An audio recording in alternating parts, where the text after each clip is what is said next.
ರಾಜಣ್ಣ ಎಂಥ ಸರ್ಟಿಫಿಕೇಟ್ ಕೊಟ್ಬಿಟ್ರು ಅಂದರೆ 99 ಪಾಪ್ಯುಲೇಷನಲ್ಲಿ ಅವರು ಹಾಗೆ ಆಗ್ತಾರೆ ಅಂದರೆ ಉಳಿದವರು ಹಿಂದೂಗಳು ಏನು ಮಾಡಲ್ಲ ಅಂತನಾ ಅದರ ಅರ್ಥ? ಒಂದು ಧರ್ಮ ಎಲ್ಲ ಸವಾಲುಗಳನ್ನು ಎದುರಿಸ್ಬೇಕು ಅಲ್ವಾ? ಸವಾಲು ಎದುರಿಸಿದ್ರೆ ಆ ಧರ್ಮ ಶ್ರೇಷ್ಠವಾಗತ್ತೆ. ಈಗ ನೀವು ಹೇಳಿದ್ರಲ್ವಾ, ಆ ಉದಯಗಿರಿ ಕರ್ಕೊಂಡೋದ್ರಿ 99% ಮುಸ್ಲಿಮರಿದ್ದರು, ಅವರು ಟ್ರಿಗರ್ ಆದರು ಅಂತೇಳಿ.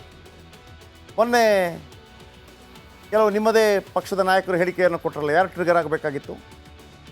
ಹಿಂದೂಗಳ ಮೇಲೆ ನಡೆದ ದಾಳಿ 1-2 ಆಗಿದ್ರೆ, ಅಂದು ಮುಸ್ಲಿಂ ದಾಳಿಕೋರರಿಂದ ನಿರಂತರ ದಾಳಿ ಆಯಿತು ಭಾರತಕ್ಕೆ. ಇಂದು ಕೆಲ ರಾಜಕಾರಣಿಗಳಿಂದ ಮಾತಿನ ವಾಗ್ದಾಳಿ ಆಗ್ತಾ ಇದೆ. ಇದೇ ಥರ ಹಿಂದೂಗಳು ಕೂಡ ಕಲ್ಲೆಸೆಯೋಕೆ ನಿಂತರೆ ಹೇಗಿರ್ತಿತ್ತು? ಪುಣ್ಯ ಸ್ನಾನವನ್ನೇ ಪ್ರಶ್ನೆ ಮಾಡಿದರು ಮಲ್ಲಿಕಾರ್ಜುನ ಖರ್ಗೆ. ಕಲ್ಲೆಸೆದ್ರೆ ಯಾರಾದರೂ ಮುಸ್ಲಿಮರ ಬಗ್ಗೆ ಹೇಳಿದರೆ ಉಳಿತಿತ್ತಾ?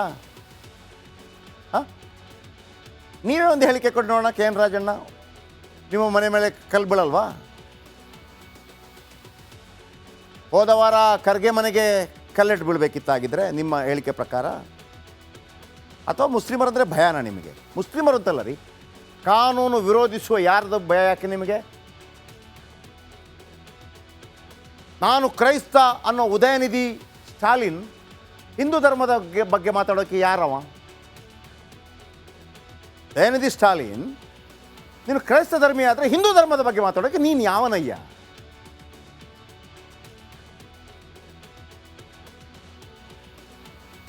ಸನಾತನ ಧರ್ಮ ಡೆಂಗಿ ಮಲೇರಿಯಾ ಅಂತ ಹೇಳಿದಾಗ ಯಾರು ಬಹುಸಂಖ್ಯಾತರು ಭಾರತದಲ್ಲಿ? ಅವನು ಕಲ್ಲೆಸಿದ್ರೆ ಏನಾಗ್ತಿತ್ತು? ಹಿಂದೂ ಎಸೀಲಿಲ್ಲ. ಇಲ್ಲಿ ಎಸೆಯೋದು ಕರೆಕ್ಟು ಅಂತ ಆದರೆ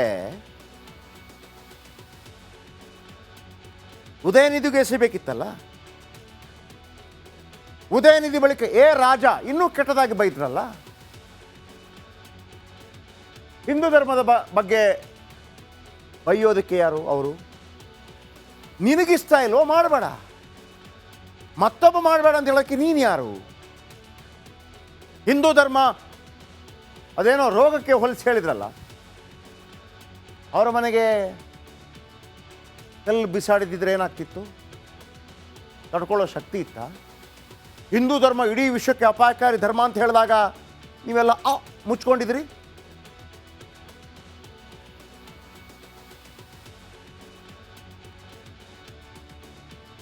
ಈಗ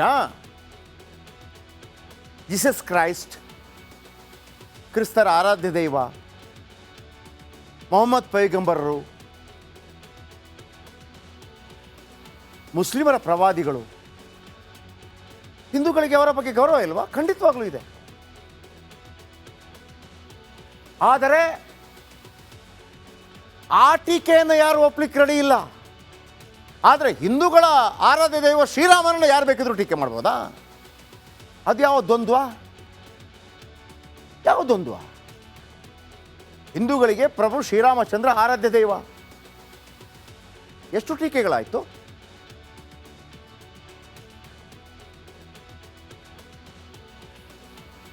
ರಾಮ ಮಂದಿರಕ್ಕೆ ಯಾರು ಹೋಗಬೇಡಿ ಅಂತೇಳಿ ಇಂಡಿ ನಾಯಕರು ಹೇಳಿದ್ರಲ್ವಾ?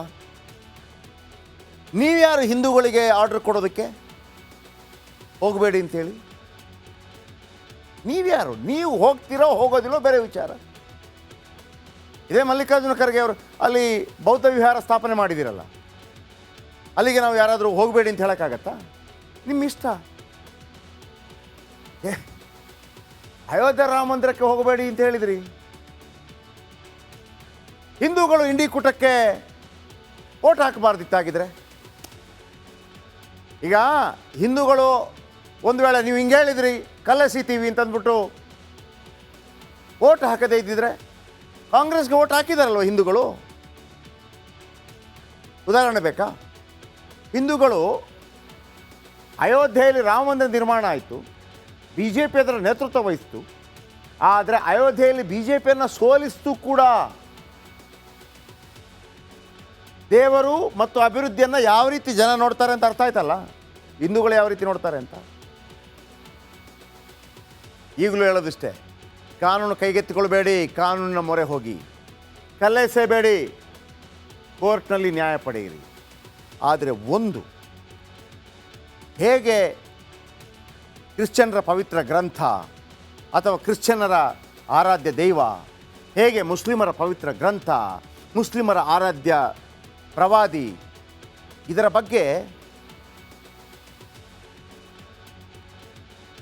ಬಗ್ಗೆ ಮಾತ್ರ ಗೌರವ ಕೊಡಬೇಕು. ಹಿಂದೂಗಳನ್ನ ಬಾಯಿಗೆ ಬಂದಂಗೆ ಮಾತಾಡ್ಬೋದು ಅಂತಂದರೆ ಎಷ್ಟು ದಿನ ತಡ್ಕೊಂಡಾರು ಪ್ರತಿಯೊಬ್ಬರು ಕೂಡ. ಇಂಥ ಹೇಳಿಕೆಗಳನ್ನು ಕೊಡುವವರು ಉಳಿದ ಧರ್ಮದ ಬಗ್ಗೆ ಮಾತಾಡೋ ಧೈರ್ಯ ತೋರಿಸ್ತಾರ? ತೋರಿಸೋದು ಬೇಡ. ಎಲ್ಲರಿಗೂ ಆಸರೆ ಕೊಟ್ಟ ದೇಶ ನಮ್ಮದು, ನನ್ನದು. ಈಗ ಹೇಗಾಗಿದೆ ಅಂದರೆ ಹಿಂದೂಕ್ಕೂ ಒಂದು ಅರ್ಥ ಆಗಿದೆ, ನೀನು ನನ್ನನ್ನು ಯಾವ ರೀತಿ ರೆಸ್ಪೆಕ್ಟ್ ಮಾಡ್ತೀಯ ಅದೇ ಥರ ನಾನು ರೆಸ್ಪೆಕ್ಟ್ ಮಾಡ್ತೀನಿ. ಇದು ಹಾಗಲ್ಲ. ಇದು ಹೆಂಗೆ ಅಂತಂದರೆ, ಇಲ್ಲ ಹಿಂದುವಾ ನೀನು ಮುಸ್ಲಿಮರಿಗೆ ರೆಸ್ಪೆಕ್ಟ್ ಮಾಡಬೇಕು, ಕ್ರಿಶ್ಚಿಯನ್ ರೆಸ್ಪೆಕ್ಟ್ ಮಾಡಬೇಕು. ಅವನು ಮಾಡದಿದ್ರೆ ತೊಂದರೆ ಇಲ್ಲ, ನೀನು ಸಹಿಸ್ಕೊಂಡು ಕೂತ್ಕೊಳ್ಬೇಕು. ಆ ಸಹಿಸ್ಕೊಂಡು ಕೂತ್ಕೊಳ್ಳುವ ಟೈಮ್ ಮುಗಿದೋಗಿದೆ. ರಾಜಣ್ಣ ಎಂಥ ಸರ್ಟಿಫಿಕೇಟ್ ಕೊಟ್ಬಿಟ್ರು ಅಂದರೆ 99 ಪಾಪ್ಯುಲೇಷನಲ್ಲಿ ಅವರು ಹಾಗೆ ಆಗ್ತಾರೆ ಅಂದರೆ ಉಳಿದವರು ಹಿಂದೂಗಳು ಏನು ಮಾಡಲ್ಲ ಅಂತನಾ ಅದರ ಅರ್ಥ? ಒಂದು ಧರ್ಮ ಎಲ್ಲ ಸವಾಲುಗಳನ್ನು ಎದುರಿಸಬೇಕು ಅಲ್ವಾ? ಸವಾಲು ಎದುರಿಸಿದ್ರೆ ಆ ಧರ್ಮ ಶ್ರೇಷ್ಠವಾಗತ್ತೆ. ಈಗ ನೀವು ಹೇಳಿದ್ರಲ್ವಾ, ಆ ಉದಯಗಿರಿ ಕರ್ಕೊಂಡೋದ್ರಿ 99% ಮುಸ್ಲಿಮರಿದ್ದರು, ಅವರು ಟ್ರಿಗರ್ ಆದರು ಅಂತೇಳಿ. ಮೊನ್ನೆ ಕೆಲವು ನಿಮ್ಮದೇ ಪಕ್ಷದ ನಾಯಕರು ಹೇಳಿಕೆಯನ್ನು ಕೊಟ್ಟರಲ್ಲ, ಯಾರು ಟ್ರಿಗರ್ ಆಗಬೇಕಾಗಿತ್ತು? ಹಿಂದೂಗಳ ಮೇಲೆ ನಡೆದ ದಾಳಿ 1-2 ಆಗಿದ್ರೆ, ಅಂದು ಮುಸ್ಲಿಂ ದಾಳಿಕೋರರಿಂದ ನಿರಂತರ ದಾಳಿ ಆಯಿತು ಭಾರತಕ್ಕೆ. ಇಂದು ಕೆಲ ರಾಜಕಾರಣಿಗಳಿಂದ ಮಾತಿನ ವಾಗ್ದಾಳಿ ಆಗ್ತಾ ಇದೆ. ಇದೇ ಥರ ಹಿಂದೂಗಳು ಕೂಡ ಕಲ್ಲೆಸೆಯೋಕೆ ನಿಂತರೆ ಹೇಗಿರ್ತಿತ್ತು? ಪುಣ್ಯ ಸ್ನಾನವನ್ನೇ ಪ್ರಶ್ನೆ ಮಾಡಿದರು ಮಲ್ಲಿಕಾರ್ಜುನ್ ಖರ್ಗೆ. ಕಲ್ಲೆಸೆದ್ರೆ ಯಾರಾದರೂ ಮುಸ್ಲಿಮರ ಬಗ್ಗೆ ಹೇಳಿದರೆ ಉಳಿತಿತ್ತಾ? ನೀವೇ ಒಂದು ಹೇಳಿಕೆ ಕೊಟ್ಟು ನೋಡೋಣ. ಕೆ ಎನ್ ರಾಜಣ್ಣ, ನಿಮ್ಮ ಮನೆ ಮೇಲೆ ಕಲ್ಲು ಬೀಳಲ್ವಾ? ಹೋದ ವಾರ ಖರ್ಗೆ ಮನೆಗೆ ಕಲ್ಲೆಟ್ಟು ಬೀಳಬೇಕಿತ್ತಾಗಿದ್ದರೆ ನಿಮ್ಮ ಹೇಳಿಕೆ ಪ್ರಕಾರ? ಅಥವಾ ಮುಸ್ಲಿಮರಂದರೆ ಭಯನಾ ನಿಮಗೆ? ಮುಸ್ಲಿಮರು ಅಂತಲ್ಲ ರೀ, ಕಾನೂನು ವಿರೋಧಿಸುವ ಯಾರ್ದು ಭಯ ಯಾಕೆ ನಿಮಗೆ? ನಾನು ಕ್ರೈಸ್ತ ಅನ್ನೋ ಉದಯನಿಧಿ ಸ್ಟಾಲಿನ್ ಹಿಂದೂ ಧರ್ಮದ ಬಗ್ಗೆ ಮಾತಾಡೋಕ್ಕೆ ಯಾರವ? ಉದಯನಿಧಿ ಸ್ಟಾಲಿನ್ ನೀನು ಕ್ರೈಸ್ತ ಧರ್ಮೀಯ ಆದರೆ ಹಿಂದೂ ಧರ್ಮದ ಬಗ್ಗೆ ಮಾತಾಡೋಕ್ಕೆ ನೀನು ಯಾವನಯ್ಯ?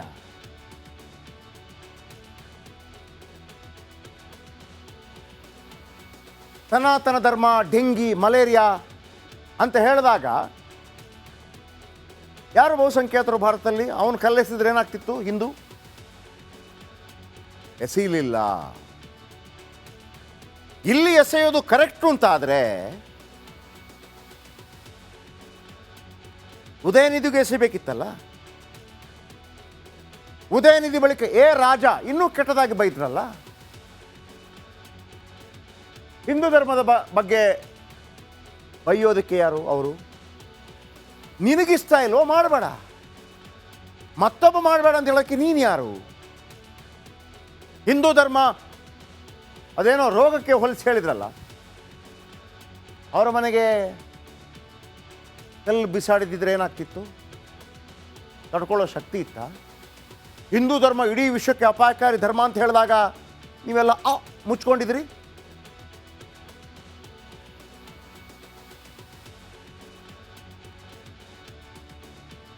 ಈಗ ಜೀಸಸ್ ಕ್ರೈಸ್ಟ್ ಕ್ರಿಸ್ತರ ಆರಾಧ್ಯ ದೈವ, ಮೊಹಮ್ಮದ್ ಪೈಗಂಬರರು, ಮುಸ್ಲಿಮರ ಪ್ರವಾದಿಗಳು, ಹಿಂದೂಗಳಿಗೆ ಅವರ ಬಗ್ಗೆ ಗೌರವ ಇಲ್ವಾ? ಖಂಡಿತವಾಗ್ಲೂ ಇದೆ. ಆದರೆ ಆ ಟೀಕೆಯನ್ನು ಯಾರು ಒಪ್ಲಿಕ್ಕೆ ರೆಡಿ ಇಲ್ಲ. ಆದರೆ ಹಿಂದೂಗಳ ಆರಾಧ್ಯ ದೈವ ಶ್ರೀರಾಮನನ್ನು ಯಾರು ಬೇಕಿದ್ರೂ ಟೀಕೆ ಮಾಡ್ಬೋದಾ? ಅದು ಯಾವ ದ್ವಂದ್ವ? ಯಾವ ದ್ವಂದ್ವ? ಹಿಂದೂಗಳಿಗೆ ಪ್ರಭು ಶ್ರೀರಾಮಚಂದ್ರ ಆರಾಧ್ಯ ದೈವ. ಎಷ್ಟು ಟೀಕೆಗಳಾಯಿತು?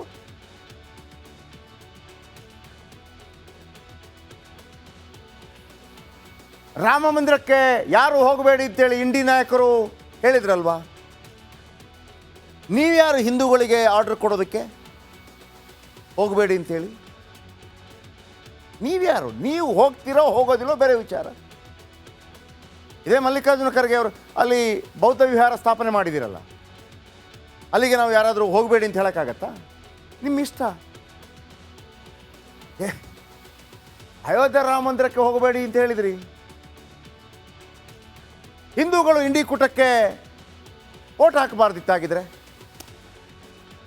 ಈಗ ಹಿಂದೂಗಳು ಒಂದು ವೇಳೆ ನೀವು ಹಿಂಗೆ ಹೇಳಿದ್ರಿ ಕಲ್ಲೆಸೀತೀವಿ ಅಂತಂದ್ಬಿಟ್ಟು ಓಟ್ ಹಾಕದೇ ಇದ್ದಿದ್ರೆ ಕಾಂಗ್ರೆಸ್ಗೆ ಓಟ್ ಹಾಕಿದಾರಲ್ವ ಹಿಂದೂಗಳು.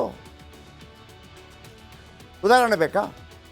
ಹಿಂದೂಗಳು ಅಯೋಧ್ಯೆಯಲ್ಲಿ ರಾಮ ಮಂದಿರ ನಿರ್ಮಾಣ ಆಯಿತು, ಬಿ ಜೆ ಪಿ ಅದರ ನೇತೃತ್ವ ವಹಿಸಿತು. ಆದರೆ ಅಯೋಧ್ಯೆಯಲ್ಲಿ ಬಿ ಜೆ ಪಿಯನ್ನು ಸೋಲಿಸಿತು ಕೂಡ. ದೇವರು ಮತ್ತು ಅಭಿವೃದ್ಧಿಯನ್ನು ಯಾವ ರೀತಿ ಜನ ನೋಡ್ತಾರೆ ಅಂತ ಅರ್ಥ ಆಯ್ತಲ್ಲ, ಹಿಂದೂಗಳು ಯಾವ ರೀತಿ ನೋಡ್ತಾರೆ ಅಂತ. ಈಗಲೂ ಹೇಳೋದಿಷ್ಟೇ, ಕಾನೂನು ಕೈಗೆತ್ತಿಕೊಳ್ಬೇಡಿ, ಕಾನೂನಿನ ಮೊರೆ ಹೋಗಿ, ಕಲ್ಲೆಸೆಬೇಡಿ, ಕೋರ್ಟ್ನಲ್ಲಿ ನ್ಯಾಯ ಪಡೆಯಿರಿ. ಆದರೆ ಒಂದು, ಹೇಗೆ ಕ್ರಿಶ್ಚಿಯನ್ನರ ಪವಿತ್ರ ಗ್ರಂಥ ಅಥವಾ ಕ್ರಿಶ್ಚಿಯನ್ನರ ಆರಾಧ್ಯ ದೈವ, ಹೇಗೆ ಮುಸ್ಲಿಮರ ಪವಿತ್ರ ಗ್ರಂಥ, ಮುಸ್ಲಿಮರ ಆರಾಧ್ಯ ಪ್ರವಾದಿ, ಇದರ